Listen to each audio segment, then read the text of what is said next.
Well, the U.S. Senate is passing a bill to protect same-sex and interracial marriage in a landmark vote. This follows months of bipartisan negotiations, moving the bill one step closer to federal law. Eriqueta Coss has been speaking to local advocates in the LGBTQ+ community, and she joins us now in studio with more on what's happening here. Eriqueta.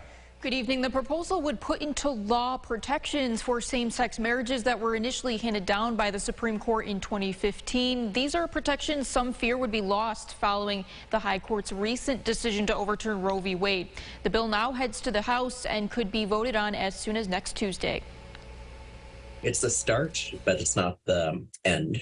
Andrew Moran is board president of the Rochester Out Alliance and says this news is important. But even in 2022, he says many are scared of losing rights. On one hand, I'm glad that we have this step towards protecting our rights going forward and that we do have some bipartisan support on it. Of course, it's not going to fully protect everything as it is right now. The law would not legalize gay marriage in all states, but it would require those states to recognize legal marriage as it occurs in others. Assemblymember Harry Bronson says he's the only openly gay member in the state legislature outside of New York City and has fought hard for marriage equality to pass here in New York State in 2011. This is certainly a good step forward for our country and for our LGBTQ community.